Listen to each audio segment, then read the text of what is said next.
Dando continuidade aí, ainda com a alteração da fala ou da linguagem, nós temos o mutismo. Mutismo, pessoal, é quando o paciente ele não quer falar. Ele fala, ele não é mudo, ele apenas não quer falar. Ele pode passar o dia em silêncio, né, característico de pacientes depressivos em alto grau, né, que já querem realmente morrer, que eles estão realmente isolados, ou de pacientes também com esquizofrenia catatônica, que é quando os pacientes ficam parados por muito tempo, ok? Então, mutismo não é que o paciente seja mudo, é que eles não querem falar. E daí nós vamos para a alteração da consciência. Consciência, né, é aquilo que a gente pensa, é a nossa realidade, são as nossas vivências, tá? Como alteração da consciência, nós temos o delírio, é quando aquela pessoa realmente delira, tá?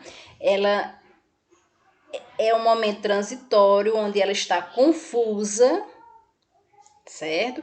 Mas essas informações, ela tem dificuldade de captar, né, as informações, de fixar. Realmente ela está delirando com relação a um objeto, com relação a uma pessoa, com relação a um local, e é transitório. Esse delírio ele vai passar, ok? A alteração com relação à desrealização e à despersonalização. Vamos entender cada um.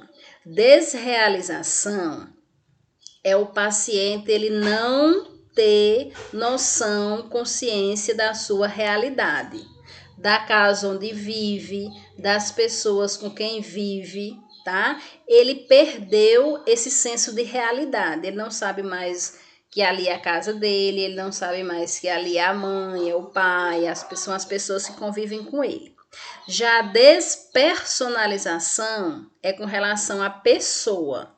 Então, ele não sabe quem é ele mesmo, tá? Às vezes a gente não assiste filme que a pessoa sofreu um trauma, né, um traumatismo aí, e ele não se reconhece, não sabe quem é ele mesmo. Então, isso é uma despersonalização. Tá? Ele não lembra dos seus gostos, não lembra do seu nome, não lembra dos seus hábitos, certo? E nós temos as alterações da consciência corporal, tá? Essas alterações da consciência corporal é quando o paciente ele tem um estranhamento com relação ao seu corpo.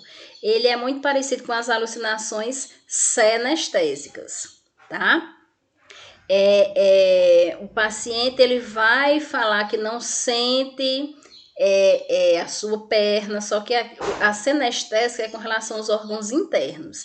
E a alteração da consciência do corpo é que ele está lá vendo a sua perna, mas ele não sente a sua perna. Tá? Aqui da consciência corporal envolve tanto os órgãos internos quanto a estrutura física. Certo? Então ele vai ver, mas ele não tem consciência de estar sentindo alguma parte do seu corpo, reconhecimento de partes do seu corpo. Os estados crepusculares. Estados crepusculares, pessoal, é quando o paciente, acontece muito com o paciente depressivo e com esquizofrenia catatônica, onde ele não tem nenhuma reação. Tá? É um paciente que ele fica parado, ele tem consciência, né, do ambiente, certo? Mas ele não tem nenhuma atitude, ele não tem nenhuma movimentação, tá? Ele faz as coisas no automático, tá? Quando ele recebe ordens. Então, por exemplo, é o paciente que ele pode passar o dia sentado, sem nenhuma expressão física, facial, mas ele faz tudo quando mandado, quando recebem ordens. Então, a pessoa pode dizer: seu João, vamos tomar banho. Seu João vai tomar banho. Seu João, abra a boca para o senhor comer. Ele abre a boca para comer. É tudo no automático. Ele não tem nenhuma reação a nada. Isso se chama estados crepusculares. Obnubilação. A obnubilação é quando o indivíduo, né, ele perde a consciência que ele tem com relação ao meio em que ele vive. Ele fica confuso, tá? Só que, aí vocês podem imaginar, mas isso não é o delírio, certo? Na verdade, a obnubilação, ela vem ter as mesmas características do delírio, só que a obnubilação, só que o delírio é transitório. E a obnubilação, o paciente ele está sempre apresentando esta confusão. Outra alteração da consciência é a confusão, tá? A confusão, o paciente ele diz coisa com coisa, tá? O pensamento dele, a fala dele é a junção de coisas desconexas, de coisas estranhas, tá? Então ele está falando uma coisa com outra sem haver uma conexão, sem haver uma clareza nas ideias, tá?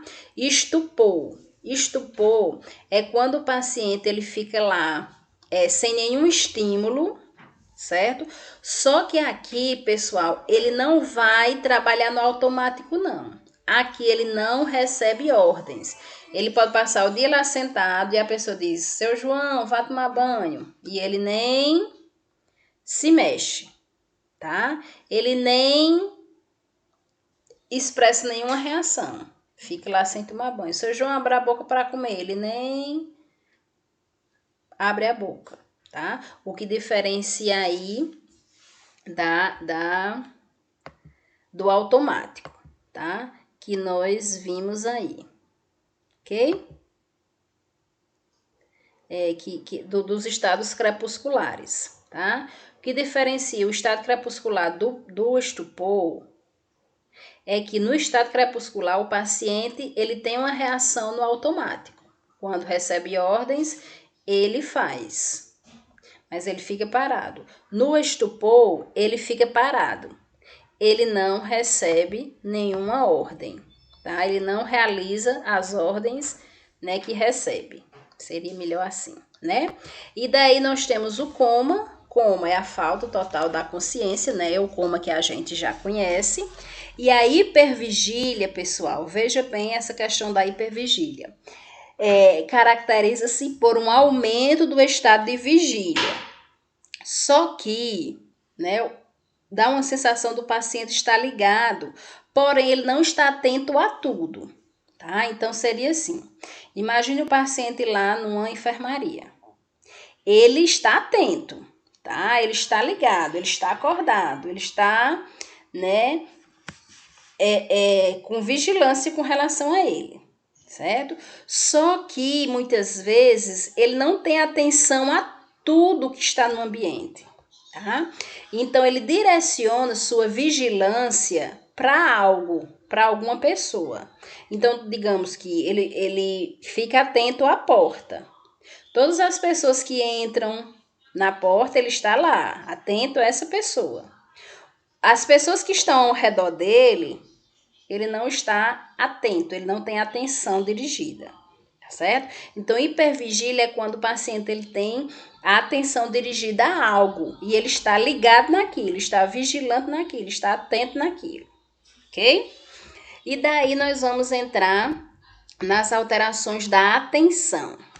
As alterações da atenção, pessoal, nós temos aí a inatenção, que é a dificuldade de concentração, e a distração, que é a mudança constante de focos.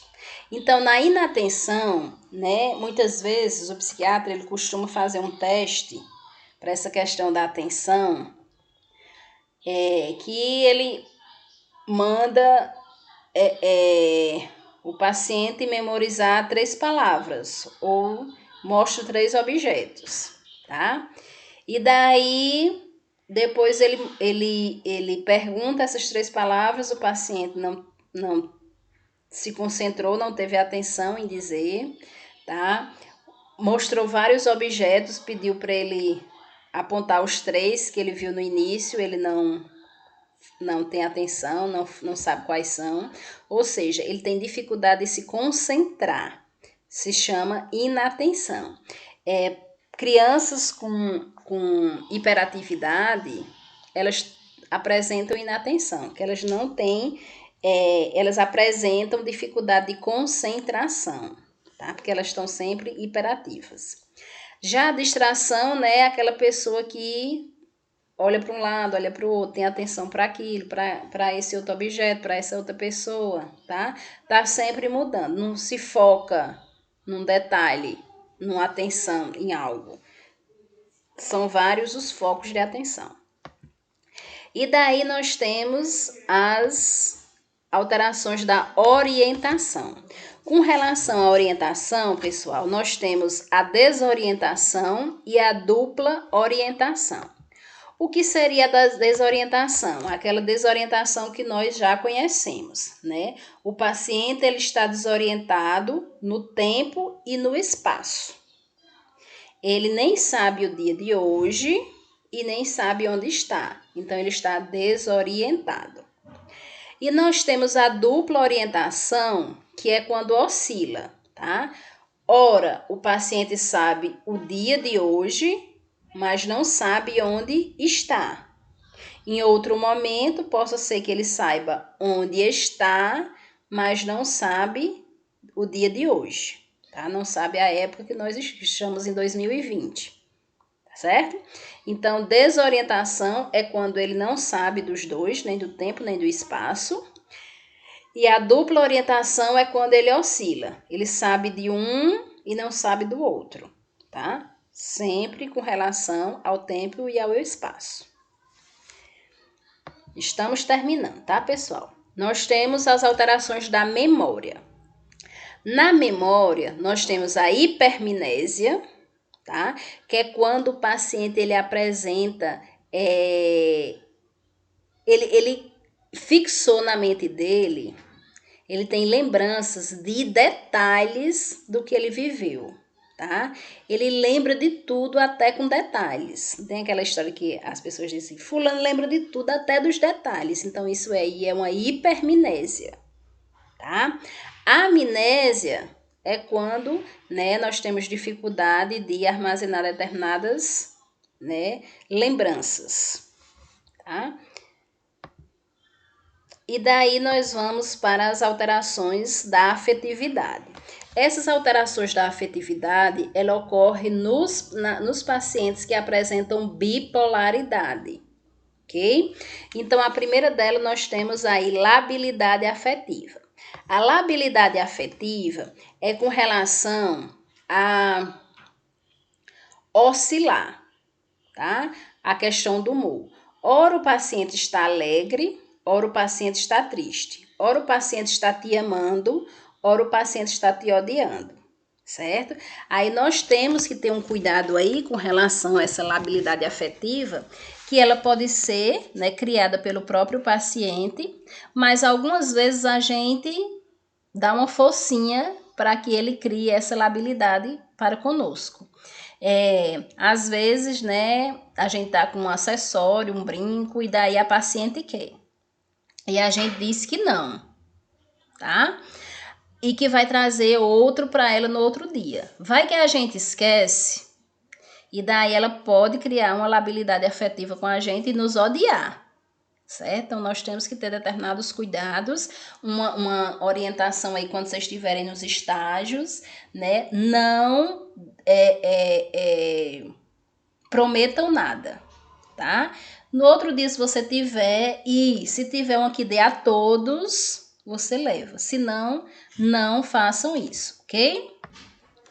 Aí, pessoal, nós temos a tristeza patológica e a alegria patológica. O próprio nome já diz, né? E o patológico quer dizer nos excessos, tá? Então, a tristeza patológica é quando o paciente se sente triste demais, tá? A questão do isolamento, a questão da inibição psicomotora, da baixa estima, ou seja, ele tá triste, aquela tristeza profunda, característico aí de depressão em alto grau. Já a alegria patológica é aquela pessoa que está alegre demais, só que não é alegre normal, é alegre em excesso, tá? Então ele está agitado, ele está verborreico, ele está andando demais, a estima dele está lá nas alturas, tá? E isso acontece muito no paciente quando ele está na fase de mania. Aí, quando o paciente é bipolar, muitas vezes ele está na fase depressiva e passa para a fase de mania, né? Na fase alegre excessivamente. A família acha que ele está bom, né? Porque ele saiu do isolamento e agora ele está andando que não para em casa. Mas nós devemos orientar essa família que ele é diagnosticado com bipolaridade. Então agora, além dos antidepressivos, ele precisa fazer uso dos estabilizadores do humor, tá certo? Então essa alegria patológica é no sentido, né, bem extremo de ele rir no velório da própria mãe, tá? Porque ele não tem noção desse excesso de alegria. Ok? E daí nós temos as fobias e o pânico, tá? Que nós vamos adentrar bem mais quando nós estivermos falando aí dessas patologias, nós iremos falar. Mas a fobia, né, é quando nós temos o medo de algo que a gente sabe que é um medo irracional, porque aquilo não nos vai fazer mal, mas mesmo assim a gente não consegue trabalhar esse nosso medo, tá? E isso nos traz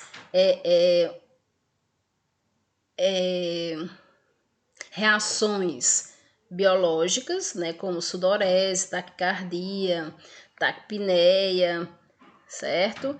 Tremores, a sensação realmente de morte, ok? Mas há um objeto da fobia. Já no pânico, nós sentimos as mesmas coisas da fobia, mas não existe um objeto, uma pessoa, um lugar que a gente sinta esse medo, tá? É um medo que nós não sabemos de quê, ok?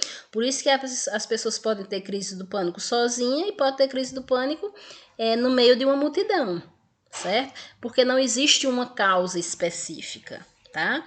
Quando a gente for ver essas patologias, nós iremos trabalhá-las bem direitinho. Com relação às alterações do sono, nós temos a insônia e a narcolepsia. A insônia, pessoal, é realmente a dificuldade, né, ou a falta do sono durante uma parte ou toda a noite. Muitas vezes as pessoas chegam lá no CAPS e dizem, não, eu quero passar no psiquiatra porque eu quero tomar uma medicação porque eu tô com insônia. Aí nós temos que ver como é o padrão de sono dessa pessoa, tá? Muitas vezes a pessoa, né, principalmente aí os idosos, eles dormem um pouco de manhã, dormem um pouco à tarde e reclamam porque à noite acordam 3, 4 horas da manhã, tá? Então, primeiro nós temos que averiguar como é esse padrão de sono para que a gente, né, encaminhe esse paciente para o psicólogo ou para o psiquiatra, certo? E realmente detectar se é insônia. Já a narcolepsia é característico aí das gestantes, tá? É o sono excessivo. Então, é aquele sono que as gestantes costumam sentir aí durante todo o período gestacional. E por último, nós temos as alterações do movimento, tá? As alterações do movimento, pessoal, nós temos a estereotipia. Essa estereotipia, né, é uma repetição de movimentos sem que haja uma lógica facilmente observável. Essa estereotipia pode ser causada no paciente com toque, tá? Então, ele tem uma obsessão e daí ele tem que realizar a compulsão. A compulsão pode ser que essa estereotipia, tá? Então, o paciente com toque, ele sempre está lavando as mãos, tá? Porque acha que as mãos estão contaminadas. Então, ele está sempre fazendo esse movimento, né? Não há uma coisa lógica, porque só em ele olhar as mãos, ele vai achar que as mãos estão contaminadas e daí vai lavar, tá? Não é lógico isso, tá? Mas isso é um movimento repetitivo, tá? Estereotipia. Já os tics, pessoal, são movimentos involuntários e repetitivos, né? Seria aquele piscar dos olhos, né? A pessoa fica sempre piscando os olhos, tá?